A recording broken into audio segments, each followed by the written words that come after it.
I am happy to be joined once again by Kevin Croom, and you can see him fight next February the 27th when he meets Alex Caceres. Kevin, what's up, man? Man, just living the dream. How are you?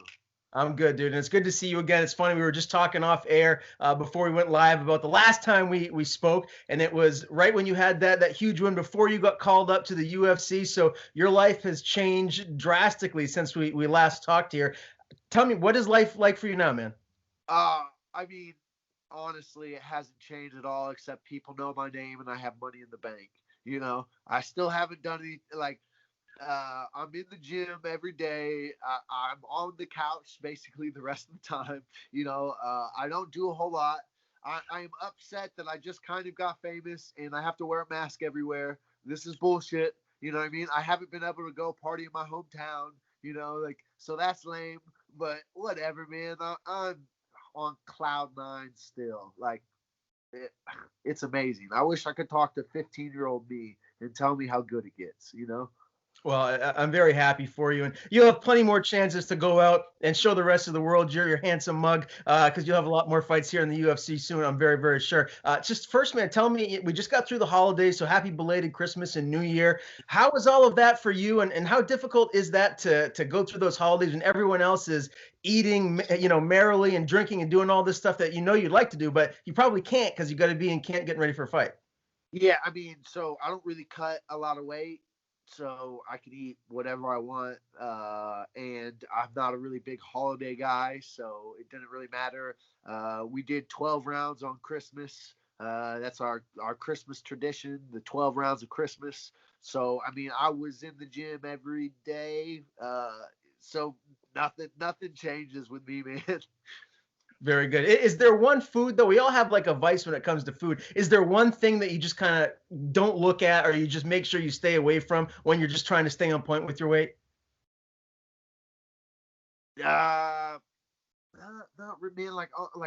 I don't. I sweat out about 6 or 7 pounds, like to make 45. So Oh like wow. honestly, no. I mean, I try not to eat bread. You know what I mean? Like a whole bunch. Other than that, no, man, not really. It's kind of easy. Okay. I wish I had that problem, man, because anytime I look at pizza, I feel like I put on 10 pounds because I'll eat all of the pizza. Having said that, with that weight cut, because you don't have to cut that much to make 45, have you ever thought about, maybe going down to bantamweight? Yeah, so I mean, I fought bantamweight a lot in the past, and yeah, I mean that's definitely something that's been talked about. I think that will be the move eventually, but I think there's some. I mean, not easy fights, but I think there's some easier fights for me at 45. So why cut the weight if you don't have to? But I feel like I also want to get some tests done at the PI just to make sure that I can make the weight fine. But I feel like once I'm getting into contention, I'll probably go down to 35. Gotcha. I mean, there's so many great weight classes right now. Everywhere you look, they're just getting better and better, stacked with great fighters. What do you think's the easier weight class, featherweight or bantamweight?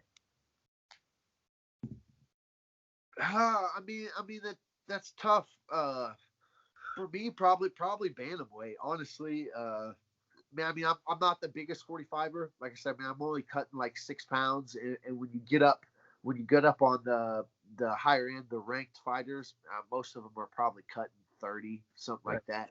So uh, that's a lot of weight. I mean, and I've definitely fought some big boys before, and I mean, it's definitely tougher.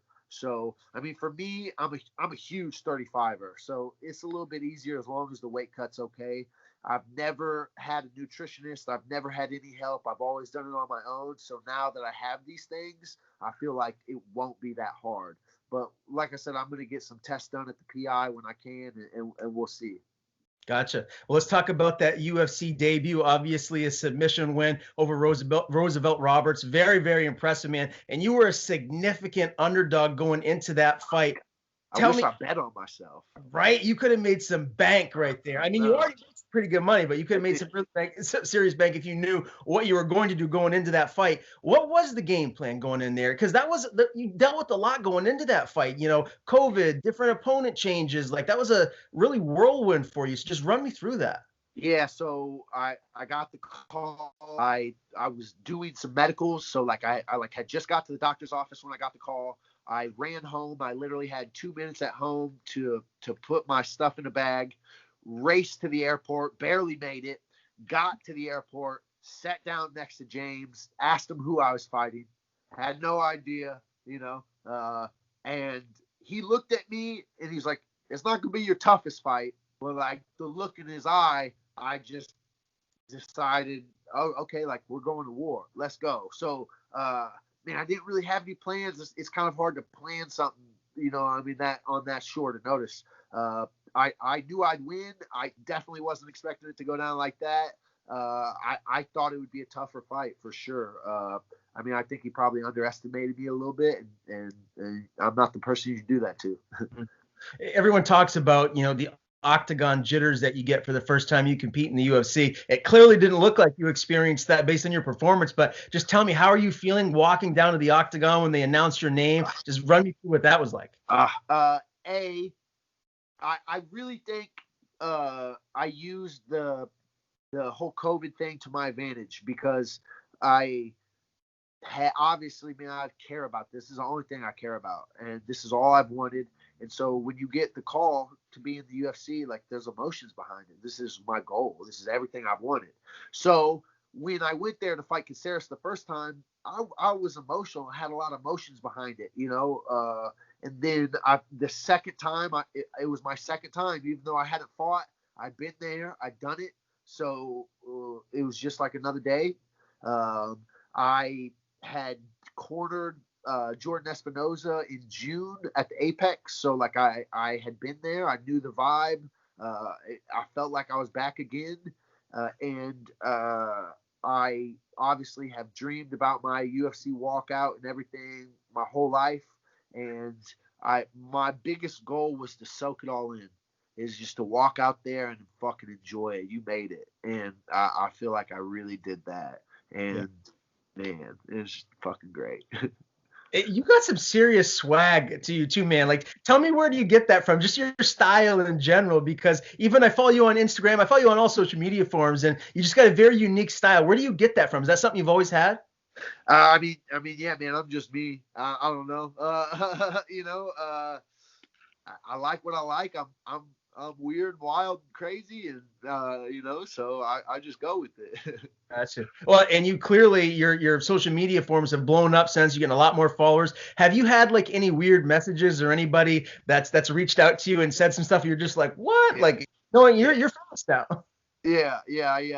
I'm getting asked for feet pics, and I was like, I'm down. I'll send you feet pics, but you gotta pay me. So get out of here. You know what I mean? Like if you want pictures of these feet, you gotta pay for it. And they weren't trying to pay, so whatever. They didn't get them. But I mean, yeah. Other than just the normal annoying people, it's like I just posted when my fight is, and they want to ask me when your fight is. It's like, dude, I literally just posted it. Like other than that, no, like nothing too wild. Nothing too crazy. The feet pics is probably the weirdest. Okay. All right. Well, that is a little weird, but I'm glad it wasn't anything more bizarre than that. That's probably minor compared to something some people get. Let's talk about the outcome afterwards. As everyone knows, it was overturned to a no contest because you tested positive for marijuana. It's 2021. There's so many states where marijuana is legalized, so it's Nevada's one of them. Nevada's one of them. Right.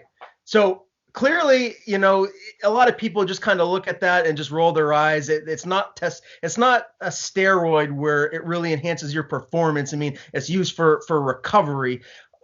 What's your overall take on that, and what are you planning on doing moving forward just to make sure that this doesn't happen again? Yeah, I mean, it is completely retarded. Smoking weed is not enhancement drug. I mean, that's silly. I can't believe we're still dealing with this. It is getting changed. It is getting changed, probably slowly, but I just kind of got caught in the crossfire before it got changed.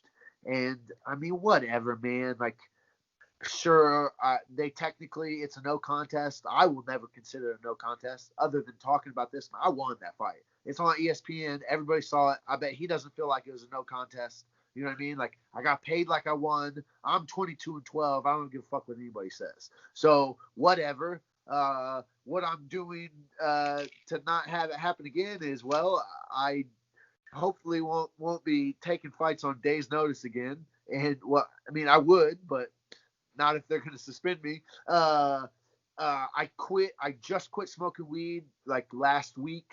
So, I mean, I still have a month, 7 weeks, I think, till the fight. So, like, I mean, I'll be clean. Like, it's not a big deal for me. Like, whatever. It's lame. It's lame how it happened, but whatever, man. That shit changed my life. They can't take away the confidence that fight gave me. I'm fully vindicated and validated as a person. I knew I could do it. I believed in myself and I fucking did it. So like, you can't take that away. You know what I mean? So like, whatever, like I'll just roll with the punches, Obviously, I haven't stepped inside of the octagon like yourself. I haven't been a professional fighter for 30 something fights or however many it's been for you now. I have trained a little bit. I know how grueling the sport is, and recovery is huge. How does the medicinal benefits of marijuana like help you to recover, moving forward? Like literally, it's the best thing. Like I train, I am always in pain. I'm always sore. That's life. You wake up and you're like, oh shit, I'm sore again. So being able to smoke it is the best pain relief there is. Like I'm not trying to take a bunch of ibuprofen and mess my liver up more than it already is, or my stomach, whatever it is. I know it's not great for you, I mean, yeah. So like it's lame for that. Like, I would probably be in a little bit less pain right now, but whatever, it is what it is. Yeah, wrestling practice is the worst. After that, you just feel like you can't move for days. So I can understand wanting to have something. I'm not a marijuana user myself, but I have a lot of friends that are, and I've heard the exact same thing that you're saying, just how it benefits you. Now, were you stripped of that 50K bonus because you got that? They didn't take it from you after the no contest, did they? No, they. I didn't get it until we settled with Nevada.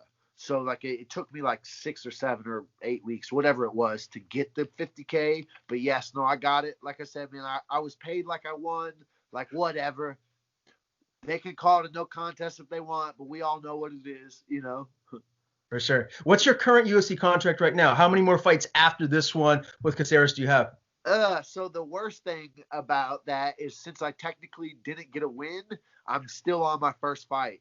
Like I'm getting paid like my first fight. So that's kind of lame. I didn't get the pay bump, but whatever. I'm just gonna bet on myself to make to make that money up. Yeah. I think I have like three fights on my contract or whatever. I think, but honestly, like hopefully, I mean when I in this fight in impressive fashion, maybe get one more, and I'm hoping to renegotiate then. So we'll see, Dana White live tweeted after you had that huge win just about how impressed he was and how he thinks that deserves 50K. Have you had a chance to talk to him personally afterwards? Like, what has he said to you if you did? Yeah, we talked as I was walking out, and I mean, yeah, he just said, people who take big risks get big rewards, and I got a big reward. So, hell yeah, man, I can't wait to do it again. I'm about to get my first win and my second bonus. It's gonna be a good time, man. I'm pumped, and yeah, like I mean, I plan on that being a thing. Like I'm a bonus fighter. Dana's gonna know me. Everybody's gonna know me. I'm about to be a superstar, so just watch out. Yeah, I have no doubt. Before we dive into this camp and this fight here for you coming up next with Alex, I want to get some fight picks from you. There's some great fights right around the corner. In your division at 145, you got the former champ Max Holloway against Calvin Kattar. I want to start there. Just tell me how you see that shaking out. Man, that's I don't want to go against Max because I love Max. I'm a huge fan. I think he's great. He's a real pioneer in this shit. But I mean, I think I'm gonna go with Kattar on that, to be honest.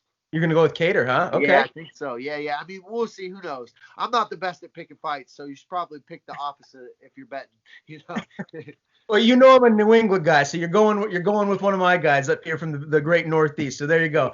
Yeah. Obviously, the big one right around the corner, I believe it. What is it? The 23rd. You got Conor McGregor and Dustin Poirier, a rematch. Both of these guys have evolved since they first met. I believe it was in 2013. I'm really intrigued by this one, man. Everyone is on one side or the other. How do you see that one shaking out? Yeah, man. I feel like I mean, it all kind of depends on what Connor shows up. I feel like if it's the Connor that fought Eddie Alvarez, man, that's a bad man. That's a hard guy to beat. So uh, it kind of depends. You know what I mean? How has that money changed him? Has losing to Khabib relight the fire? I don't know.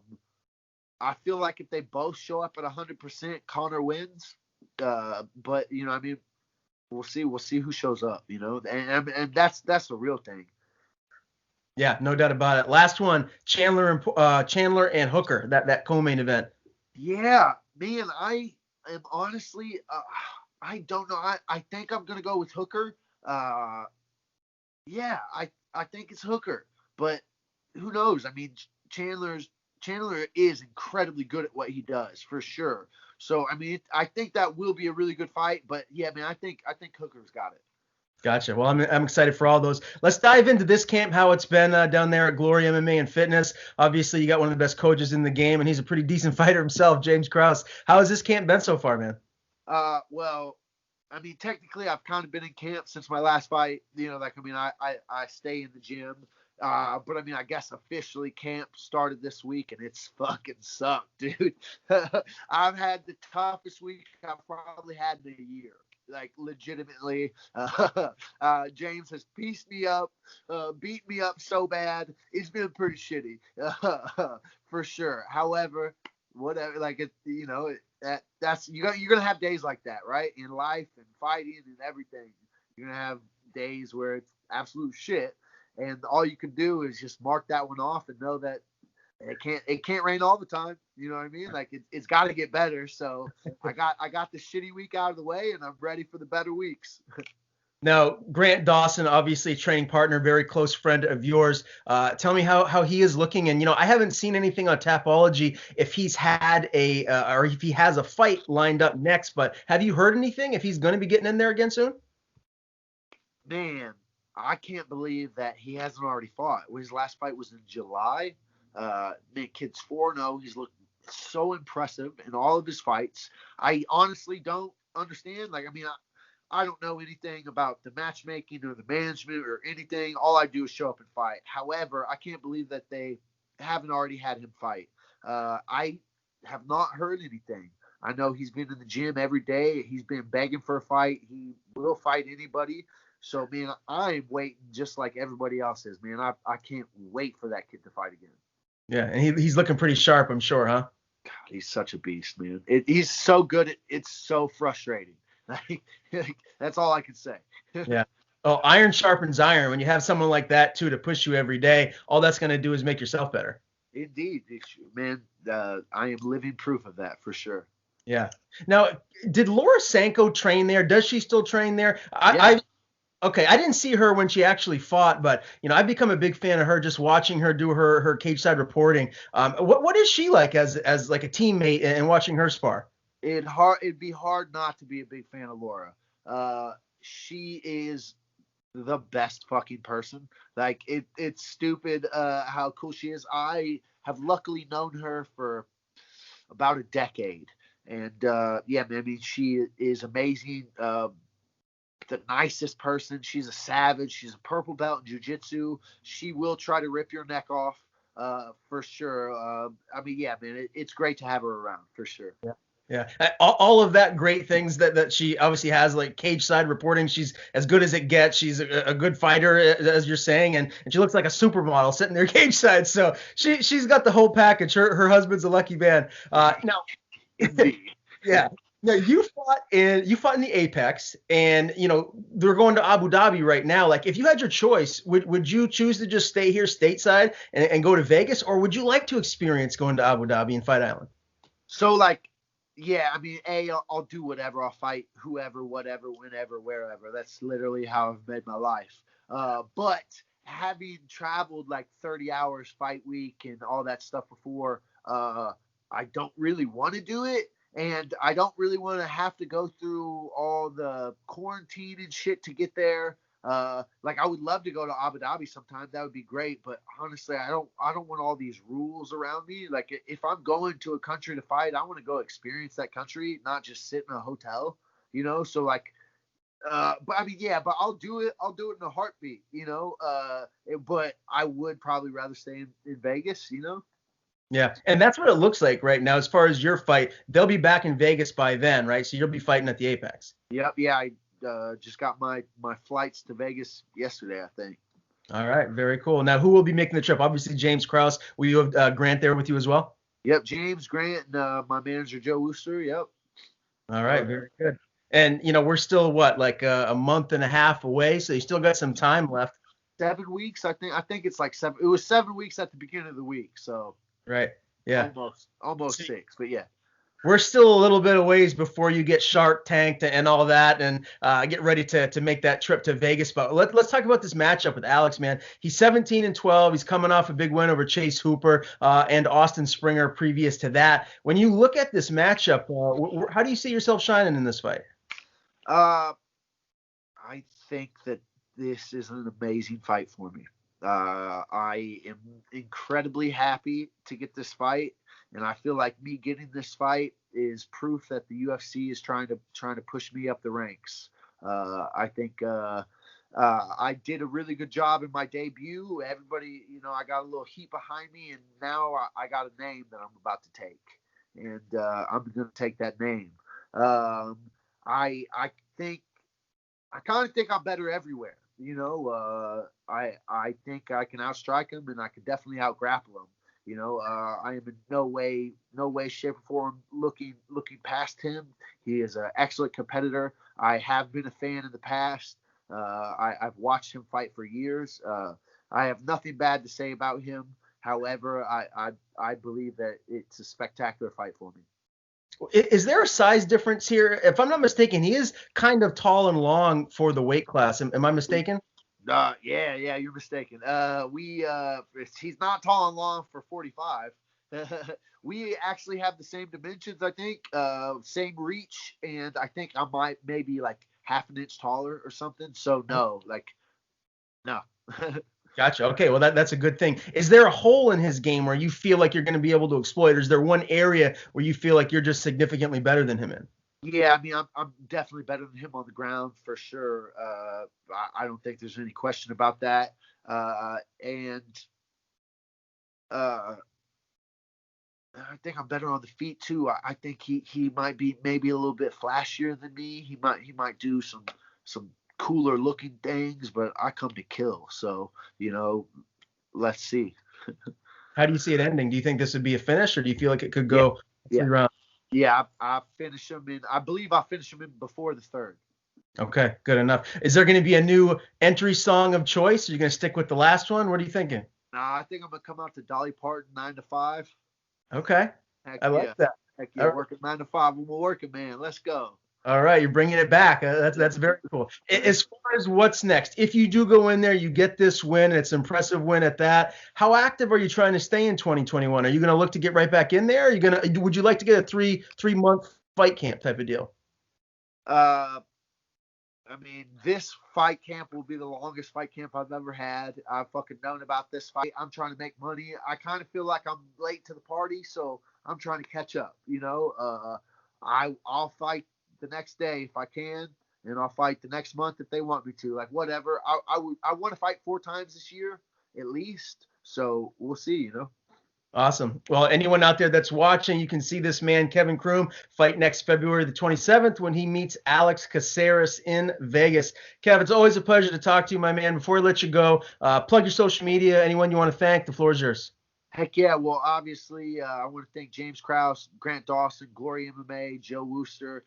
Man, I don't know where I'd be without those guys, 100%. You find me on all my social at Kevin Croom _UFC. And got a podcast on Spotify called All Out of Bubblegum. It's just me and my friends being silly. If you want to listen to silly shit, give it a try.